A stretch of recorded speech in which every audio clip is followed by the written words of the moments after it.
An entire family murdered at the hands of a teenager. It was a triple murder that caught McDuffie County by surprise. A 15-year-old boy shoots and kills his father, his stepmother, and 6-year-old sister.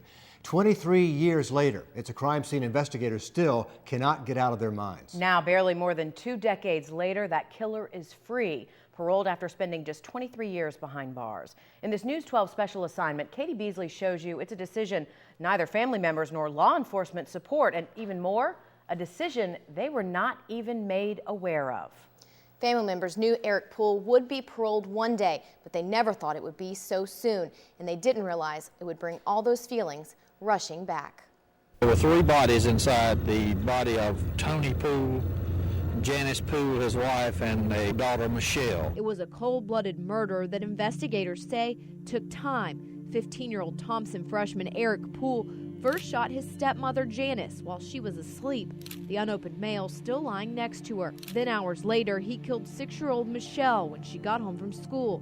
When his father was locking the front door after a day at work, Eric shot him from behind. In all the years of law enforcement, I've seen a lot of bad things, but nothing prepared me for what I saw that night. It was so unpleasant and so disturbing that it's the kind of thing that you get in your mind and you lay in bed that night and you can't quit thinking about it. It affects you that much. All 3 victims were shot in the head multiple times with a .22 caliber rifle. It was a hunting rifle given to Eric for Christmas one year, emptied on his father and placed gently on the couch. You could see he just put his keys down, and then someone just opened up on him and started shooting him like a combat mission, like they were lying in ambush for him. 6-year-old Michelle was shot 7 times. It's a case that's haunted me throughout my career, and sometimes continues to haunt me when I think about little 6-year-old Michelle that never graduated high school, never got married, never had children. Why? It's a baby.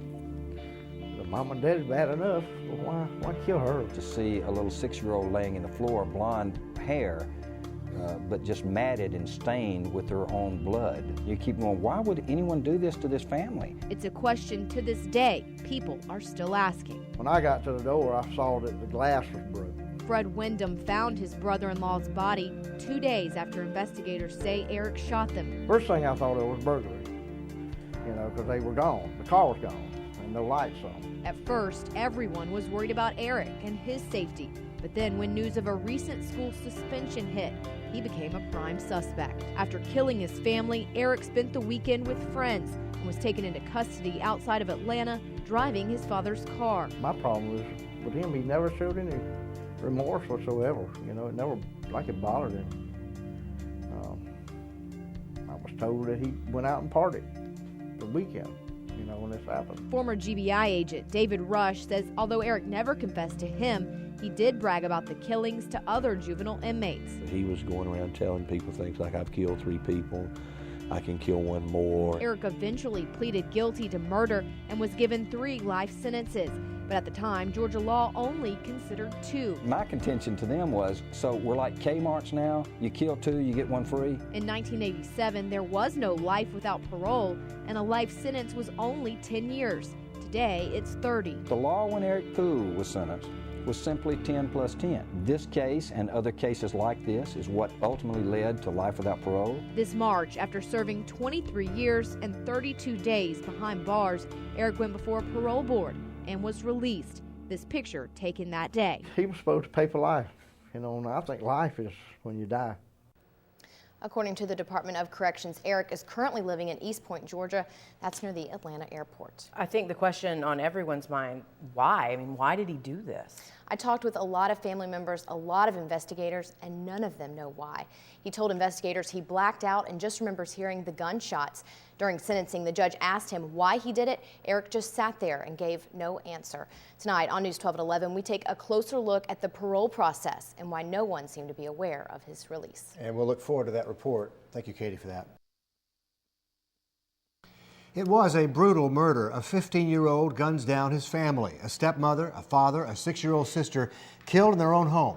It's been 23 years since Thompson High School freshman Eric Poole murdered his family. But for family, friends, and investigators, it feels like only yesterday. Now Eric Poole is free, paroled after serving his time. In a News 12 special assignment, Katie Beasley tells you more about the decision they weren't made aware of. Family and friends knew something was wrong when Janice and Tony Poole never showed up to work that February morning and were alarmed when 6-year-old Michelle was absent from school. But it wasn't until their bullet-riddled bodies were found did all their lives change.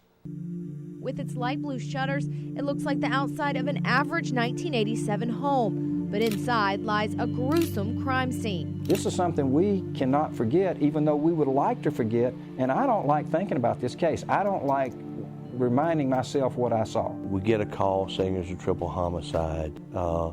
Never crossed my mind it was a family, a mother, a father, and most of all a 6-year-old child. Investigators say 15-year-old Thompson freshman Eric Poole first shot his stepmother Janice. Janice was shot twice, asleep in her bed. Then he turned to 6-year-old Michelle. Eric shot her 7 times in the hallway. Then when his father Tony returned home from work, he opened fire on him, shooting him 5 times. His paper bag lunch fell next to him. It was shocking, devastating, bewildering. Why? You know, the mom and dad's bad enough, but why kill her? Fred Wyndham and other family members knew the day would come when Eric would be paroled and released from prison, but they didn't imagine it to be so soon. Not in my lifetime, anyway. Even though Eric pleaded guilty to 3 counts of murder, the maximum sentence at the time was 2 life sentences. Back then, a life sentence was only 10 years, and he could be paroled after serving only 7 of them. This case and other cases like this is what ultimately led to life without parole. They need to take into consideration what the present law is. 30 plus 30. Eric Poole, inmate 220128, was released this March after serving just over 23 years. I never dreamed that he would only serve 20 years. Somehow that doesn't seem to be appropriate. News 12 requested Georgia Pardons and Parole Board open Eric's file.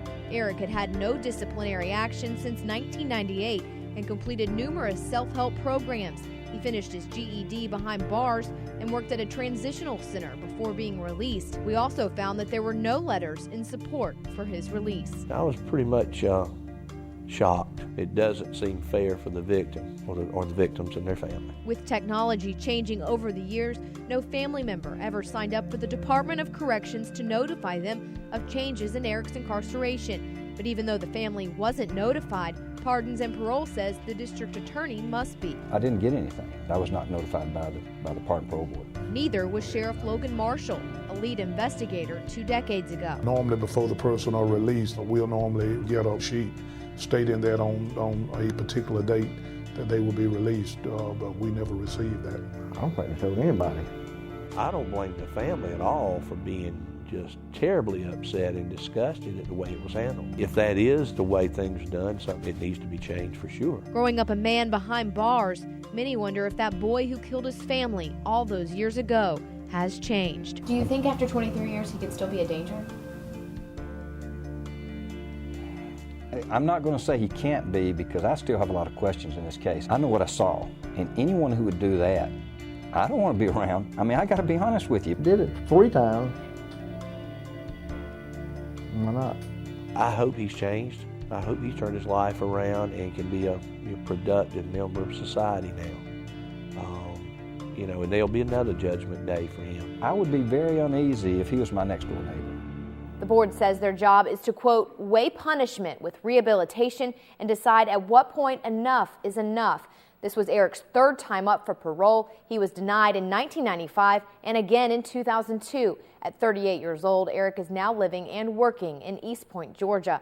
Under the conditions of his parole, Eric is on electronic monitoring, pays fees to victim services, and must continue intervention and rehabilitation programs. Thank you, Katie. We did try to contact Eric Poole, and the Department of Corrections has an address but no phone number listed. We've also tried to contact him through family members but have not been successful. Poole has never apologized to the family or explained why he murdered his family.